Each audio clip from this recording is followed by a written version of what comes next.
Hello, everybody, and welcome to the Great America Show. It's great to have you with us tonight. Thanks so much for joining us on this Friday night in America.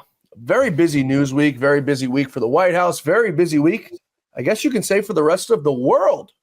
President Trump this week, of course, issuing his retaliatory tariffs, unleashing them on the world, and the world not exactly reacting positively in America. But the surprising aspect of it all is we're getting more of a reaction from our own mainstream media and own Democratic Party, as if they want this country to fail. I guess what they don't realize is when the country fails, they fail. Their neighbors fail. We all have 401ks. We all have pensions. We're all invested in the market somehow, some way, or we know someone who's invested in the market somehow, some way, our children's future or whatnot. But the Marxist Dems don't care. They want to see Donald Trump fail so bad that they don't care at whose expense, whether it be grandma, whether it be grandpa, doesn't matter. They want this thing to fail. You may ask yourself why. And our guest, we're going to get to him in just a few moments here, Mark Mitchell, the great Mark Mitchell of Rasmussen Reports.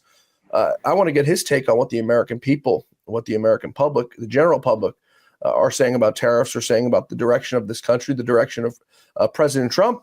And are they getting what they voted for? We all knew Donald Trump was going to do this before November 5th. We all knew Donald Trump was going to do this before January 20th. He told us. He was one of the only people that I've ever seen as president or heard as president that has done in the past and is currently doing what he promised he was going to do. He told us he was going to tariff these nations. He gave them a forewarning. You guys effed around, and now you're going to find out.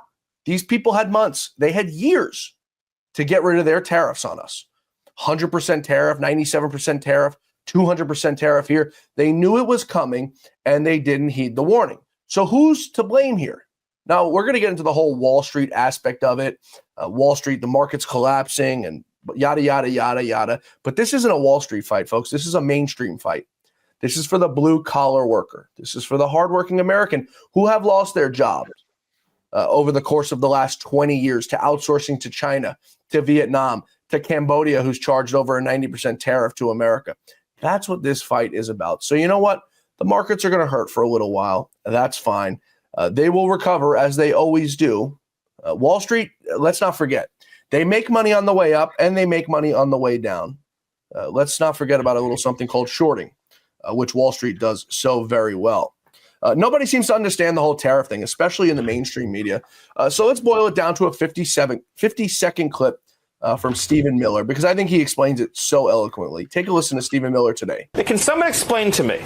We protect and defend South Korea.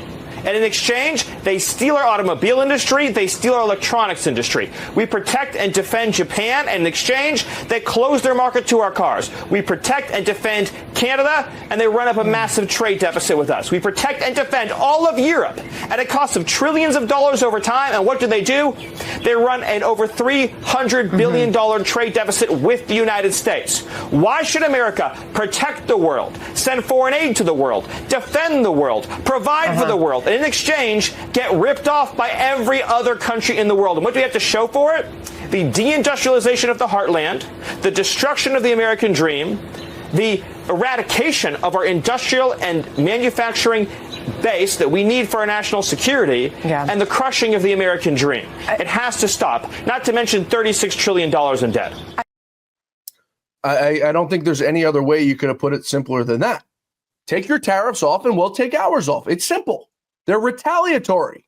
There's nothing to retaliate against on 0%. It's common sense, folks.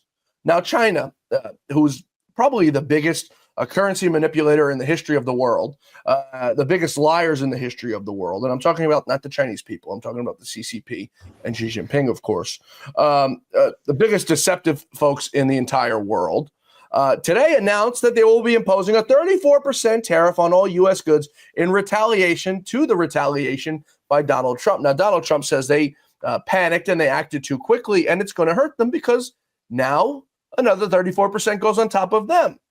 Remember, they need us more than we need them. That's fine. We have a massive trade deficit with them. We'll pay it off and we'll tell them to hit the road.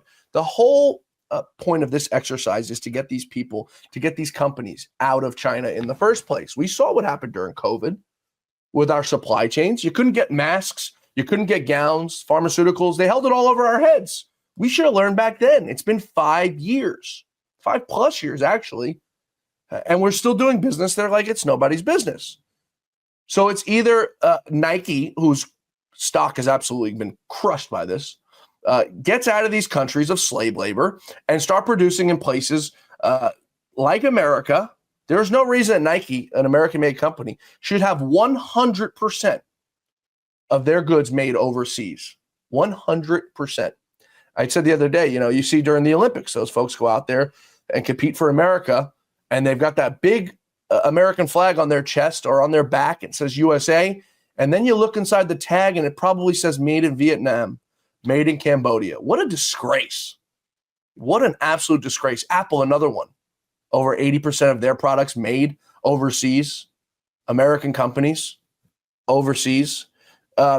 There's an old saying that the great Lou Dobbs used to say to me, and it was, pigs get fat and hogs get slaughtered. And that's exactly what these people are. They're hogs. They want to make the most amount of money they can possibly make. And I'm all for capitalism. There's no doubt about that. But these people have gone way past capitalism, and they've went into the territory of greed. They don't care about anything, and the masks are off. All they care about is making the most amount of money. It doesn't matter at whose expense, at what slave labor is making it. That's all they care about.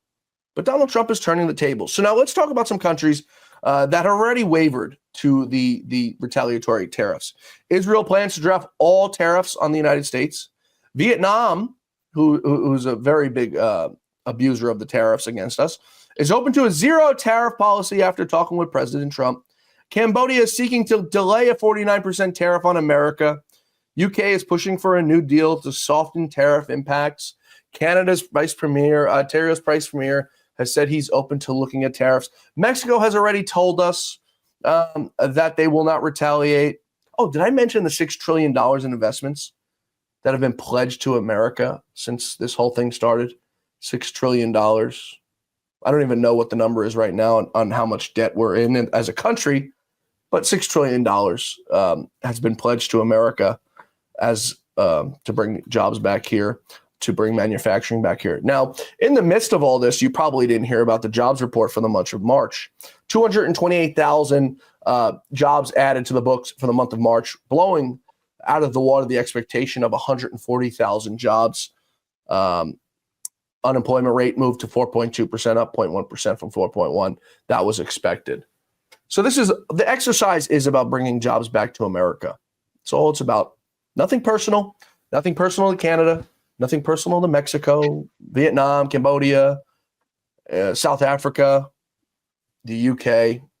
Nothing personal, folks. But the fun and games are over. America's not rich, regardless of what you guys think. We are not rich as a nation. In fact, we're very, very poor. If you look at the debt ratio that we're in right now, if you look at our trade deficits that we're in right now. So why does everyone think they're going to take advantage of America? And why is the mainstream media and the Marxist Democratic Party so happy about this? Mark Mitchell, welcome. Again, it's always great to talk to you. My first question to you, why are these people so happy that America, at least in the stock market's not doing too well right now? Again and again, they find themselves rooting against the interests of everyday Americans.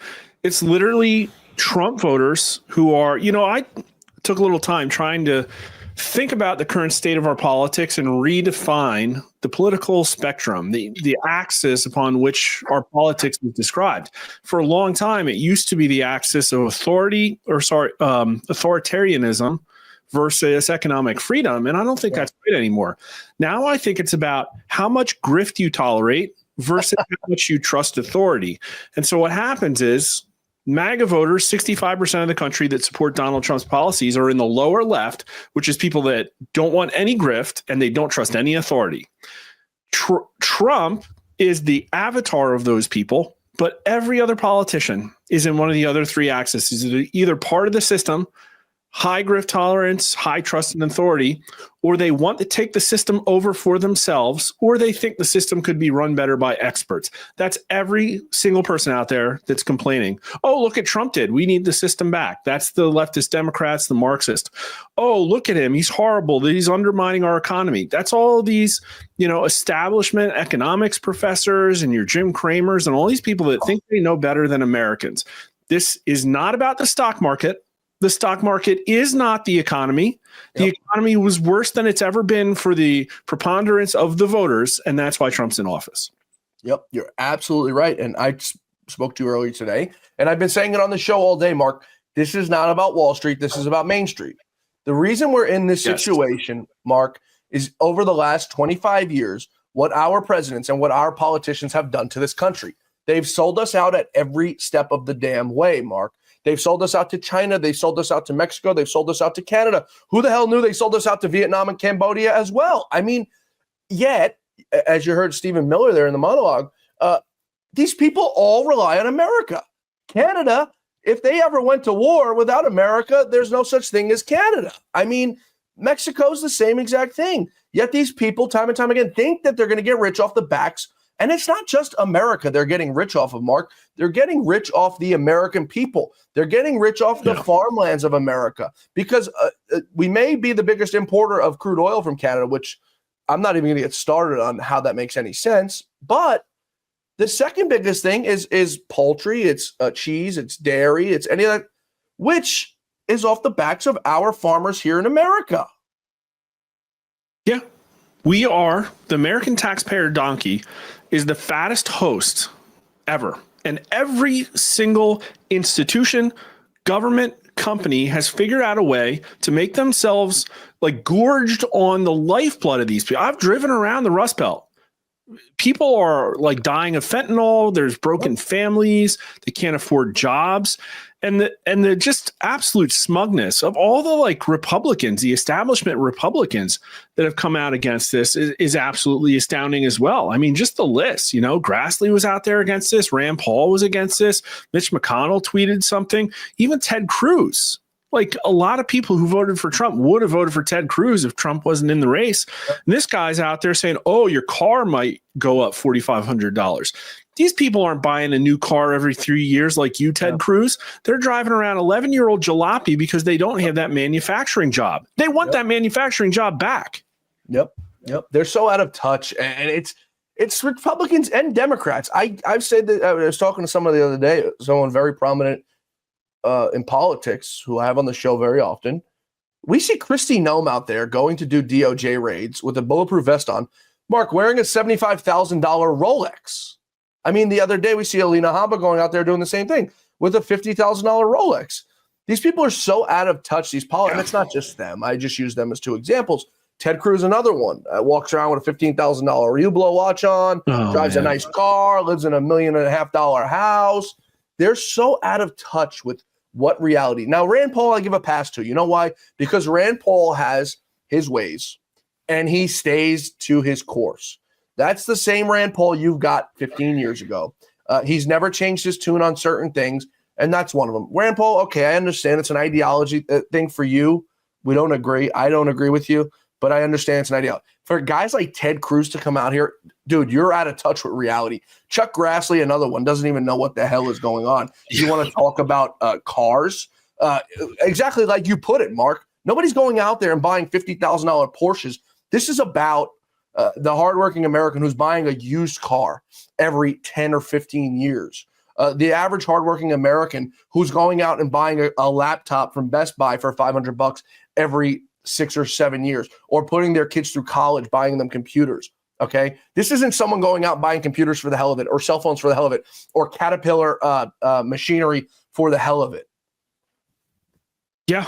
No, I'm telling you, listen, what globalism has gotten us, besides destroying the middle class, gutting it, concentrating all the wealth and power at the top, is, when I grew up, I had one bike. I could afford one bike, and I loved it, and I took care of it, and I cleaned it, and I repaired it when it broke. And you know what? Now, my oldest kid, I bought him 5. Every time he gets 2 or 3 inches taller, I get another one shipped in for China for $65. I would rather go back to the world where we had things of quality and our homes weren't broken. There weren't people trying to put food on the table while they're swimming in Chinese garbage. Like, it's sick. We lost America. The American dream isn't piles of crap shipped from overseas. It's being able to have a good family, financial security, a future, and not rely on the government dole, while everybody in the world just leeches off you. I wonder, do you think Ted Cruz is in one of these do-nothing jobs, these boards where he gets USAID money? I wonder. I should look that up. Well, we're going to take a quick break here, and we're going to give you a second to look it up if you can find it. I wouldn't be surprised. I've heard I like Ted Cruz, by the way. Full transparency, I voted for him in the 2016 primary here in New York. I've always looked up to him, and I've always liked him. Now, I've been told stories about his personal life and possible infidelity, which makes me look at him a little bit differently now.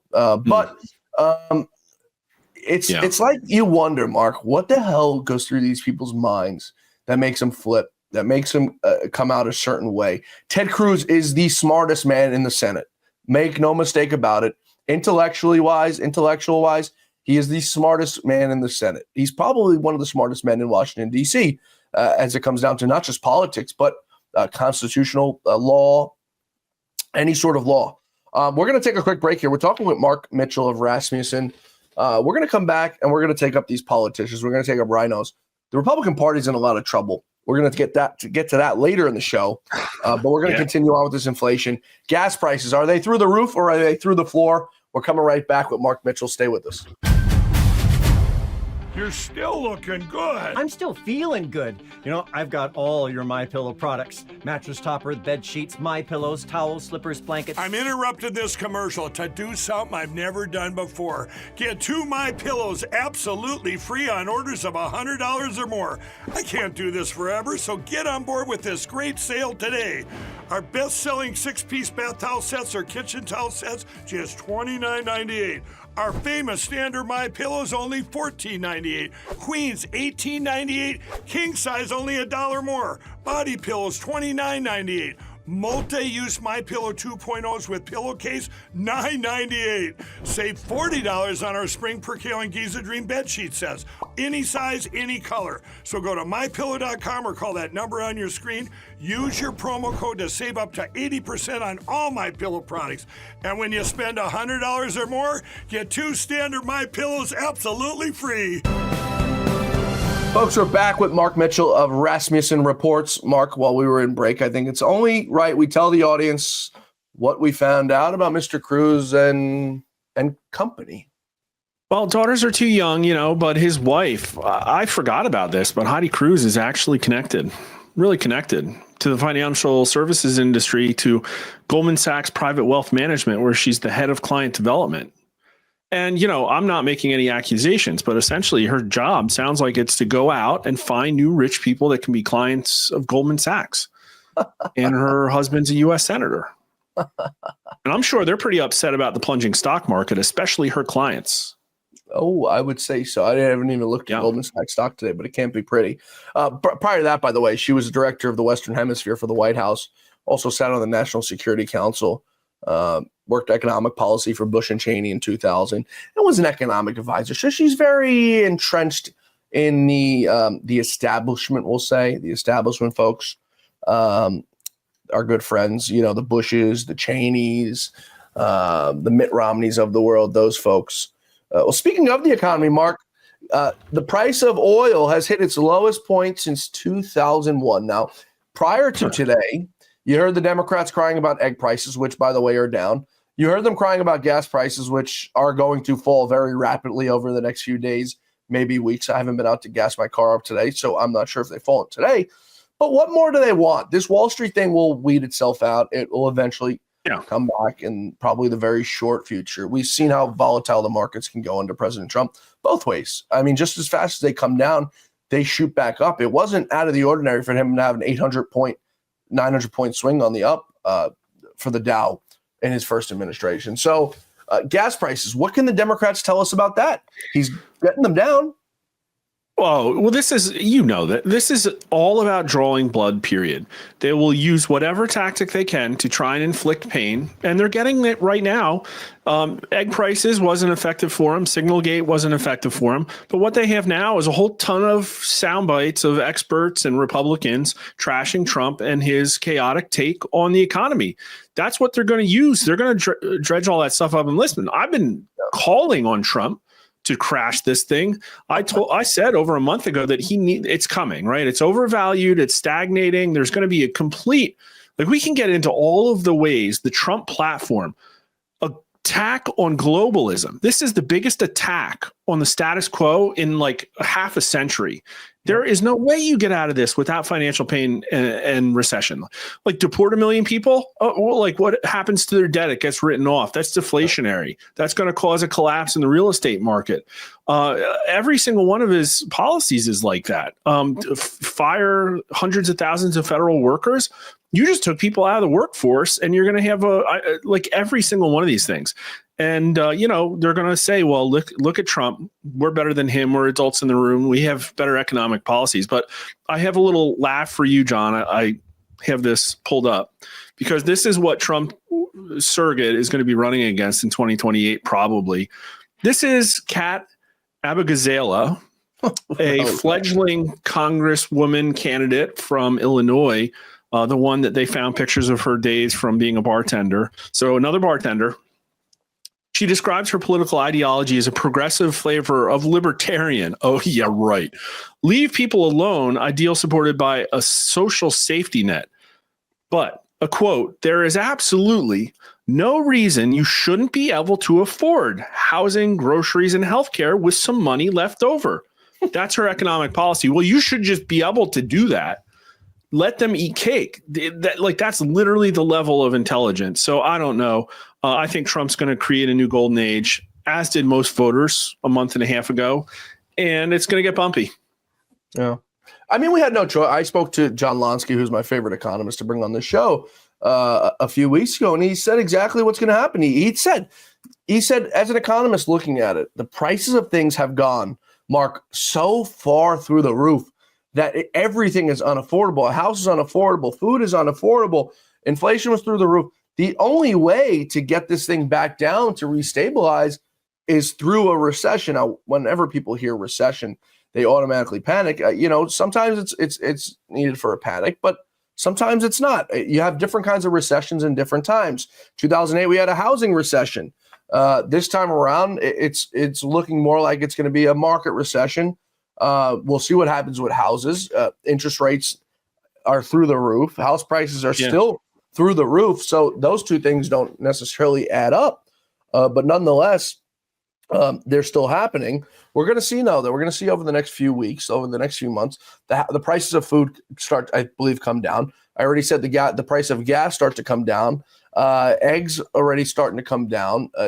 It's all going to start to fall. Scott Bessent, the Secretary of the Treasury, sat down with Tucker Carlson today and had this to say about the markets and who's dominating. Take a listen. The distribution of equities across households, the top 10% of Americans own 88% of equities, 88% of the stock market. The next 40% owns 12% of the stock market. The bottom 50 has debt. They have credit card bills. They rent their homes. They have auto loans, and we've got to give them some relief. That I was struck by the statistic from last year. That's the message right there. Just as a bystander, I'm like, wow, okay. All right. Or that I like the examples, and I was really struck by two different statistics last year. Summer of 2024, Americans took more European vacations than they had in history. Summer of 2024, more Americans were using food banks than they ever have in history.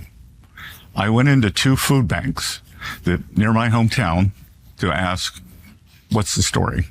And they said, it really takes, for a lot of people, it's a loss of dignity to walk in a food bank. Of course. But they were seeing a new phenomenon, that it wasn't their traditional clientele. It wasn't people who'd lost their homes. It wasn't people out on the street. These were working families who could no longer $100 at the grocery store. That basket of groceries every week, they were missing 5, 6, 7 things, and they were coming to the food bank to top up. So that's not a great America. Record European vacation, record food banks. Your thoughts, Mr. Mark Mitchell? Yeah, Tucker's right. He gets it. He gets it. He's within the administration, and he's up against the entire establishment. Who do you think those 12 people are that own 88% of the equities? The 12% of people. It's Goldman Sachs bankers. It's every single congressman and senator in Washington, D.C., every single, education system administrator, like all the Fortune 500 CEOs, like the entire world is arrayed against the American worker who's trying to regain the American dream. And this is why Trump won. And Scott Bessent knows it.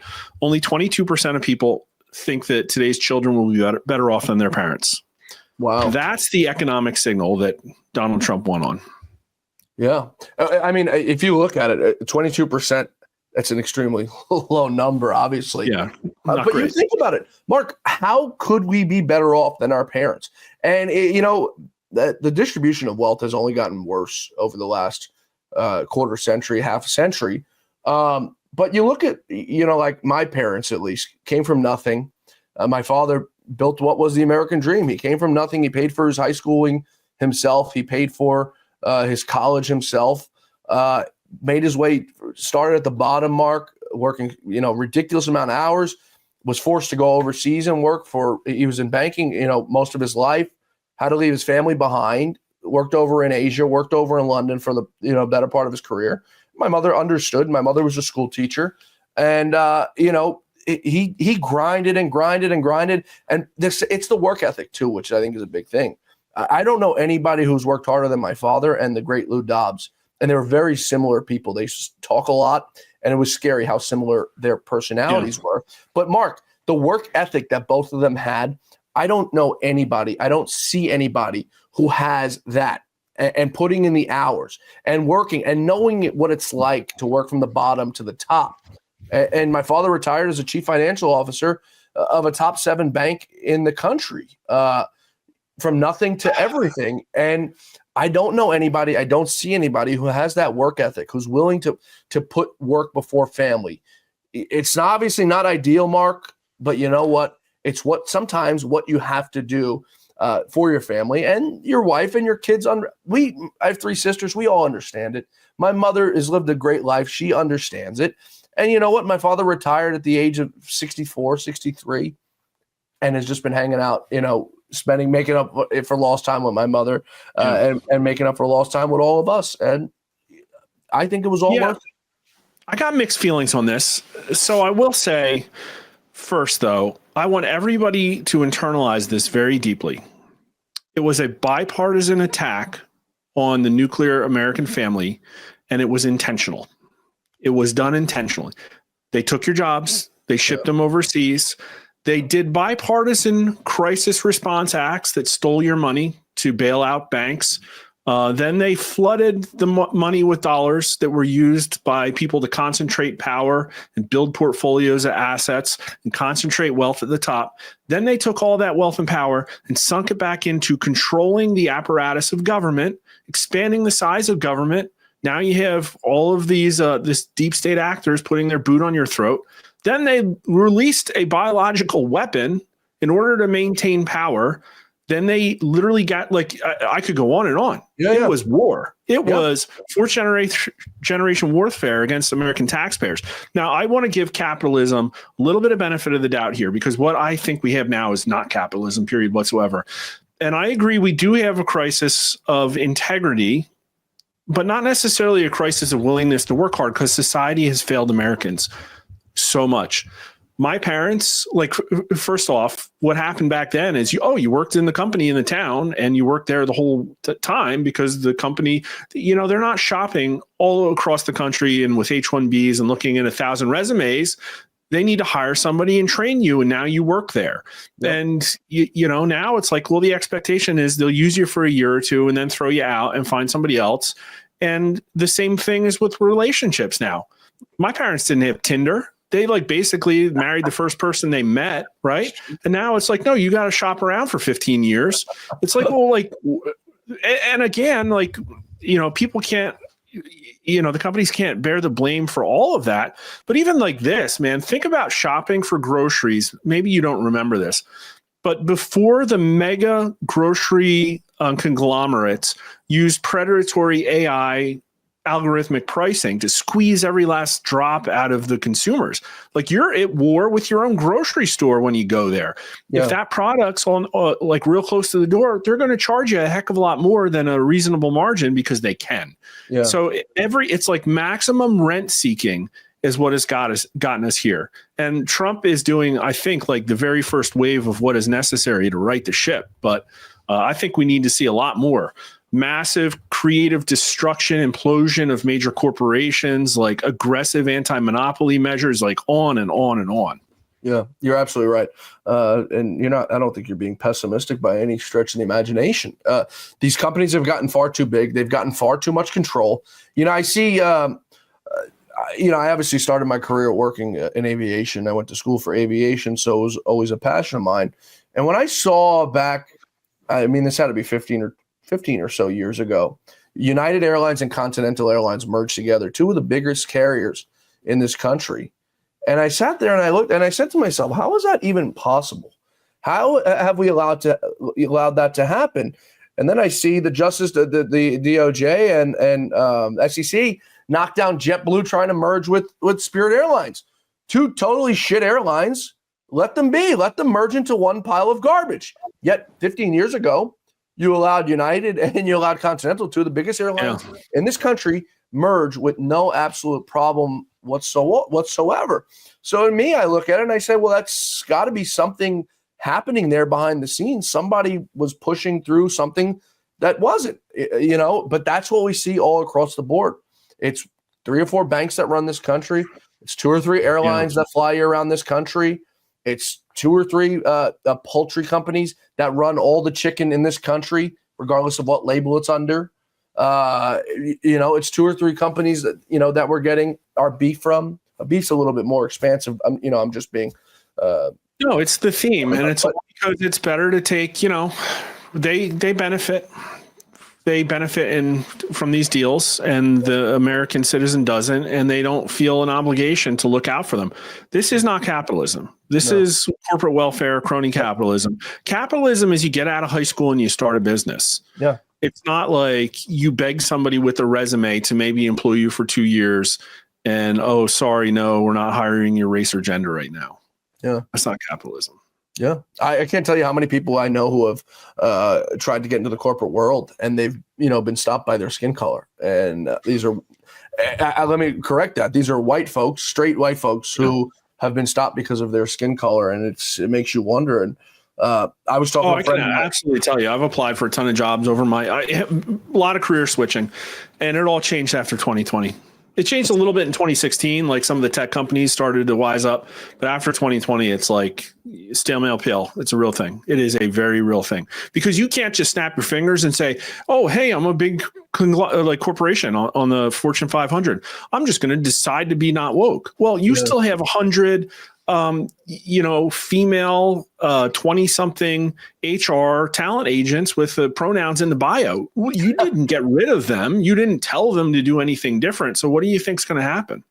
Yeah, it's truly so. I have a good friend, a black gentleman, and I'm only saying his skin color because it's part of the story. And we're talking the other day and we're watching Trump at his tariff unveiling, and they show the picture and it's, a bunch of union workers and old white men sitting in the front row, part of his administration. And my friend says, look at that. Not one black person in the damn audience or whatever. And I said, what does that have to do with anything, first of all? And he says, it has everything to do with it. This is a good friend of mine, a very smart guy, but he's drank the juice that these Democrats have fed into society, that it matters what the skin color. And he's sitting there, it has everything to do. And I go, it has nothing to do with it. Those days have gone a half a century, over a half a century ago, almost. In fact, it's reverted. I grew up in a post-racial society, essentially in the 80s. And we, of course, all made fun of each other,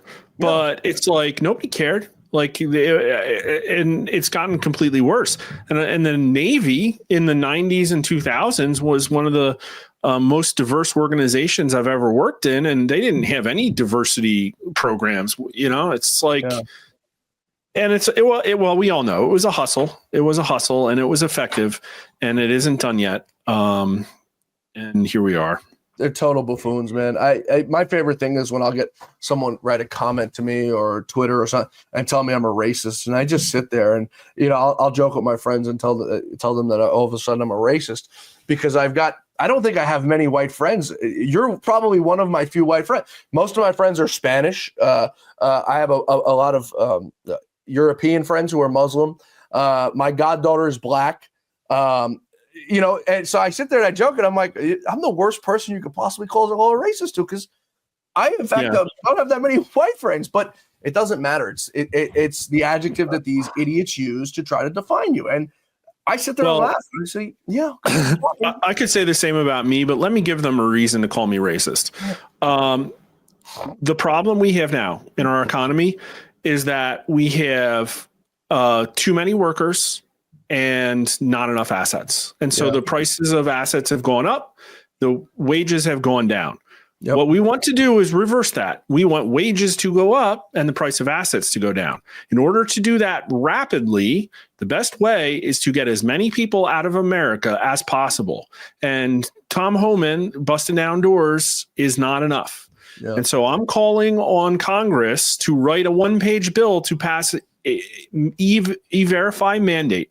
Make it mandatory federally across the entire country for every company hiring people that they have to check that social security number immediately and can't hire an individual until their work status is clear.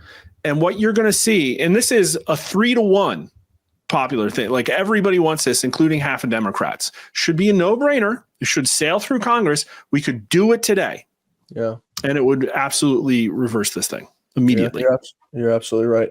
And believe it or not, E-Verify is not mandatory in every state. But it to me, mind-blowing. But the federal government doesn't care. They even where it's like mandatory, there's like, oh, well, it's above 500 employers. Or like there's all these holes. Yeah. A bunch of stipulation garbage. We're going to take one more quick break here. We're talking with Mark Mitchell of Rasmussen. When we return, we're going to talk about the Republican Party.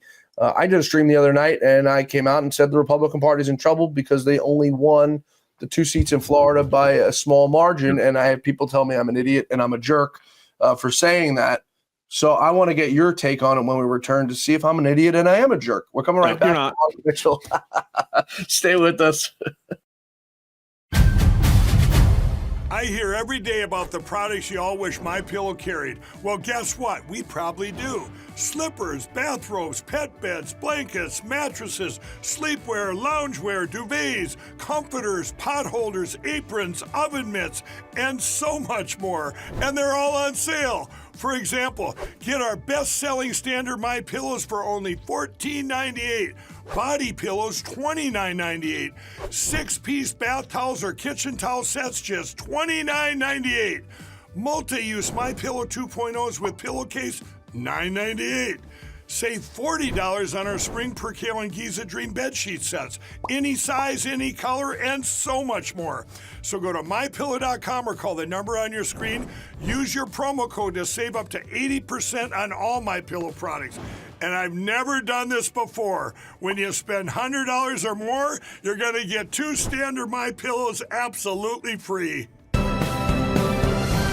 Let Donald Trump fix the American economy. But just to follow up with you, when the first time he did tariffs, we did see prices rise on products that were tariffed. That's according to Goldman Sachs compared to non-tariff products. We had the lowest inflation ever.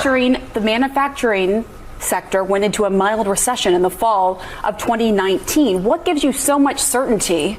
And by the way, this is more aggressive and the economy is in a different place with inflation and consumer sentiment. What gives you so much certainty that this is going to work and that this isn't going to hurt the everyday American? The largest tariff and trade barrier country in the world is China, and they don't have inflation. So these things don't occur the way people suggest they do. This is a reordering of global trade for the benefit of America. These people have all been living in our house. They've been driving our car. They come by and visit, open our fridge, and eat our food whenever they want. They've taken advantage of us. Today was the day of the beginning of saying, I'm sorry, you can't just live for free off of us. You have to pay. And what's going to happen is the United States of America will get stronger. Our economy will grow much, much faster than the rest of the world. All right, right? If you were going to say where we're going, you're not going anywhere because we're going to continue where we're this going is conversation. our markets are going to be up. And I understand that it's tough for the global markets, but our market, you should be betting on Donald Trump and the United States market. We are going to do much, much better. Okay. Mark Mitchell, the Republicans, Donald Trump, not shying away from this. Now, when Biden was president and inflation was through the roof, you had one person going on television. It was Karine Jean-Pierre, whatever you want to call her, who came out and just gave us a bunch of word salads. They're owning it. I mean, you see everyone before we rolled Scott Bessent, Howard Lutnick, Commerce Secretary, the whole administration on TV every single day, not hiding from it, owning it because they know it's for the betterment of this country. Before we turn to the Republican Party, I want to get your thoughts on that. Well, first, my thoughts are if I was Howard Lutnick, I would have been really insulted at the tone of those questions. Like she's an idiot. Talking head. I mean, I can't even. But it's like, oh, you don't know what you're talking about. It's like I don't know why they're doing these segments. To be honest with you, I think they just need to produce linear television that talks, about their wins. Like Tuesday night should be about like commerce wins. Wednesday night should be the DOJ or something. They just need to get their information out, bypass these people and pretend they don't exist. The idea that anybody in the Biden administration or any media organization that carries water for them can attack somebody on their economic positions is laughable. It should be laughed at. Yeah. By the way, Cantor Fitzgerald, where Howard Lutnick came from, has a portfolio value of about $5 billion. So Pamela Brown, I think the man knows what he's doing. We'll just say that. It was his white privilege, John. That's why he's a billionaire. Give me a break. Oh, it's so pathetic, Mark. It really is. Speaking of pathetic, before we went to break, I came on here the other night after those Florida elections and after that Wisconsin election, and I laid out for the audience that the Republican Party's in trouble. We had these two seats, Mark, in Florida, which were crucial to holding the House of Representatives. Okay, districts that Donald Trump carried by 15 or so plus points. District 1, which is Jimmy Petronis, and District 6, which is now won by Randy Fine, I think. Yeah, Randy Fine, right? So Donald Trump won these respectively by 11 points more, both of them, than these guys did, with way less to worry about. Now we have a Congress to worry about saving. Tell me the state of the Republican Party, because I think these guys are in a lot of trouble. Now, let me preface that with the Democrats are in just as much trouble, if not more, but the Republican Party doesn't have smooth sailing and tailwinds ahead, Mark, in my opinion. Mr. Pollster, please tell me I'm not an idiot or tell me I am. No, you're exactly right. Here's the way I would look at it if you're a Republican. Is that if you take away Donald Trump, then no other Republican candidate has come within like 10 million votes of Kamala Harris. That's kind of sad. It's like directionally 10 million. And so I understand how people who don't believe that the 2020 election was stolen can look at Joe Biden and say, okay, he had decades of experience and people wanted less chaos than Trump. And so that explains 2020. But we're talking about Kamala Harris here, okay? And she did way better than. And so what you're looking at with Trump not on the ticket is very much a return to complete and utter losing for the unforeseeable future. And none of them, like, outside of Trump's administration, none of them seem to be cognizant of the great gift that Donald Trump has given them, which is now a platform that's way better than the platform you've ever had. Donald Trump's Make America First agenda is like 60 to 65% popular, depending on what tenet you look at. That's more popular than Trump. It's more popular than the Republican Party. It's more popular than any Republican ever. And so I think at this point, they just plan on waiting for him to leave and going back to losing, because when Trump's not on the ballot, as we just saw, people don't turn out. Now, I think there's an election integrity aspect to this too, but none of the Republicans are like really leaning into that either. So it doesn't matter. They're still losers. Yeah, they don't care. The Republicans don't care about electoral integrity, and they're going to learn the hard way. Nobody fights like Donald Trump at the end of the day. That's just the truth of the matter. Nobody has the fight in them. I was talking with Grant Cardone the other day, and he had said something interesting. Donald Trump's not a Republican; he's MAGA, and it's very true. I don't even know what the Republican Party is anymore, Mark. The way I see it is the Republican Party is an umbrella. And under this umbrella is two factions, MAGA and rhinos. And that's what makes up the Republican Party. The problem that I see going into 2026 and 2028, by the way, 2028 will be the first time in, I guess, 12 years, you can say, where Donald Trump won't be on the ticket. He will not be at the top of the ticket for the presidential election. But under this, the MAGA faction has not managed to not push out these rhinos who ruin the party. Instead, they embrace Chuck Grassley. What the hell are you doing? No, number one, what the hell do you know about tariffs that you're coming out here talking? There's no unity in this party. We saw that there's times where there is. But generally speaking, I think when Donald Trump leaves in 2028, this party is going to go right back to the business as usual, country club Republicans, with the same old nonsense, and they're going to do it to themselves. And you know what, Mark? It's a damn shame because the Democrats have performed so poorly and so terrible that they've given it to the Republicans. They've said, here, we concede. You guys win. We're retards. We cannot win. We're so off on messaging. We don't know what the hell is up and what the hell is down. We don't know what the hell to do. But you know what? Go ahead. And the Republicans go, no, we're retards. We don't know. And so pathetically sad, Mark. What do you think? I was trying to pull up quick, like how Trumpy Chuck Grassley's district is, but I didn't get it up in time. My point is he's out there virtue signaling. Right? Yeah. Well, what was the pollster who said Trump was going to lose by 10 points? Ann Seltzer had Harris up 3 in Iowa, and he won by 14 points. But my point is, Chuck is coming from a state where his statements on Donald Trump are overwhelmingly unpopular. I can guarantee you that. And so he's not representing his constituents. And so who is he representing? That's my question to Chuck Grassley by saying this stuff. Who are you representing? But I've talked a lot about this with guests. I've talked to a lot of MAGA candidates that are trying to break in. And basically what it comes down to is on the side of Republicans, you have the state party apparatuses, the local, assembly apparatuses, this whole network of state senators and assemblymen. You have the RNC, you have the National Republican Congressional Committee, you have the Republican Governors Association, you have all of the captive vendors that are part of that machine. And then you have the whole Senate Leadership Fund. And then not only that, you have all these PACs that have been attached to the Republican Party this entire time. All of those people will tell you that their job is merely just to win.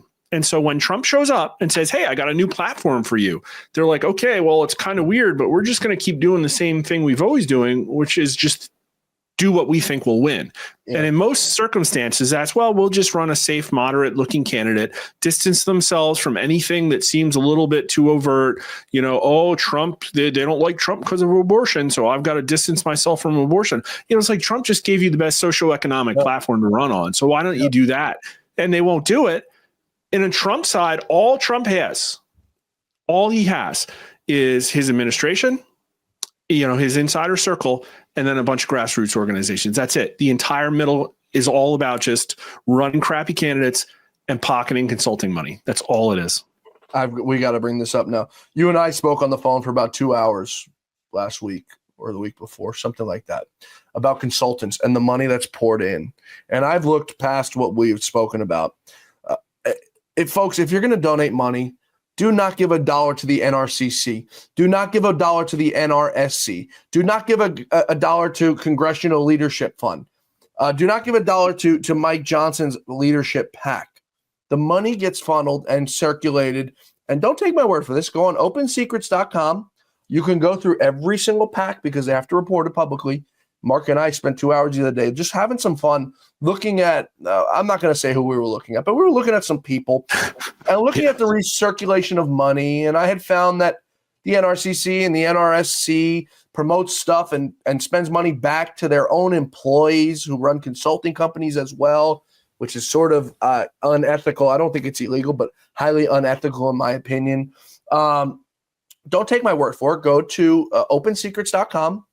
.org, I repeat, opensecrets.org, and you can go look up any consultant, how much money they made, where the money came from. You can go look at any candidate, see where they were spending money on. And I encourage you, because Mark, I have a very smart audience because they were an audience of Lou Dobbs, who had a very high IQ. So I'm blessed.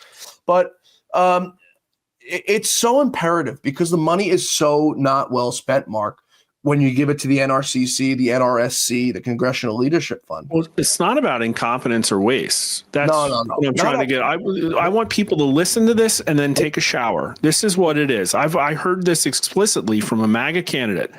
They said, I tried to run. I said, oh, I'm going to fund myself. They're like, no, you got to take the deal. You got to take the consulting package. You're going to get money, but you got to use our consultants.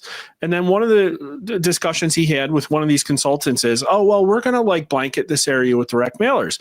And he's like, well, I did some polling. I don't think that area's got a lot of swing voters. It's really safe Dem. Like, we really should just target this and then spend the money on other things. And they're like, oh, no. Oh, no. We have to do all of this direct mail at a markup. It has to get spent. And so we're just going to do that. So that's what happens. That is what happens. Yep. And that's what happens, folks, when you give money to the NRCC, the NRSC, the CLR, the CLF, any of them. The money is not well spent. It's backdoored back to donors, certain people, special interests. And that's how they get their money, these big consulting fees and these big consulting gigs. Mark, as always, we can talk for hours as we do. But I want to wrap up with this because it's Friday night and people want to get a head start on the drinking and partying. I got a natty daddy upstairs with my name on it. So you've got some kids' parties tonight for the kids and popcorn to be made. And by the way, every time I'm talking to Mark, he's got to do something for the kids. So I got to test Mark's probably a pretty good father if I had to take a guess. Myself, yeah. I want to get your take on how the Republicans can turn this thing around and stop screwing up, how the Republicans could win on messaging going into 2026. Because if they lose in 2026, Mark, they lose the House in 2026, I will bet you or anyone who wants to take my action as a gambling man that the impeachment hearings will start immediately. Yeah, and you want to see a stock market collapse? There you go. How can the Republicans turn this thing around? I would suggest a two-pronged approach. Let me rephrase that. I would suggest a three-pronged approach, okay? One of them is that there needs to be, between now and 2026, a weekly release of people who are now under investigation or indicted. One has to be immediately starting now. And that is a major campaign promise.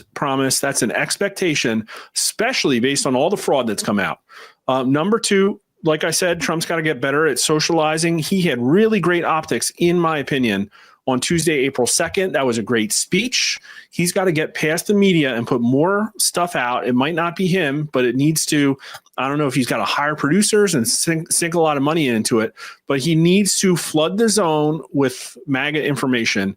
And because right now, I think that, again, I don't think it's a major loss, but I think that this week was kind of an L for Trump in some scenarios, right? Like, did not have to play out this way. And then the third, this needs to happen today. Any billionaire who likes Trump right now needs to get together and they need to have like weekly pitch meetings or something. And they need to be listening to a steady stream of people who are pro-MAGA, who want to come in and work for organizations that are going to build a structure, that are going to connect those grassroots organizations, that are going to standardize operations across like multiple different areas. They're going to plan in advance, like what candidates they're going to go after. They're going to plan on the right way to approach messaging for 2026. The Democrats have a machine. The Republicans do not, and they're not just going to get one. It has to be built, and it has to be built by MAGA money. Yeah, we spend more time fighting against our own party and rhinos than we do against the Marxist Dems. Go figure that. Mark Mitchell, as always, it's great talking with you. Honest Pollster on Twitter. You can follow him on Rumble, which we encourage you to do highly. Rasmussen reports on Rumble and on YouTube, where Mark does his weekly show on YouTube. You can catch him there. On Twitter, Honest Pollster. Mark Mitchell, we'll talk to you soon. Great to be here. Thanks, John. Thanks, everybody, for being with us today here on the Great America Show, and thanks to our great friend, the great Mark Mitchell, second to none when it comes to polling. The great American, too, actually cares about this country, unlike a lot of people. I won't say any names, but a really good man. Folks, we'll see you back here tomorrow for the Great America Show, where our quest for truth, justice, and the American way continues. Same time, same place. Until then, may God bless you. May God bless America, and may God bless the great Lou Dobbs. We'll see you tomorrow, folks.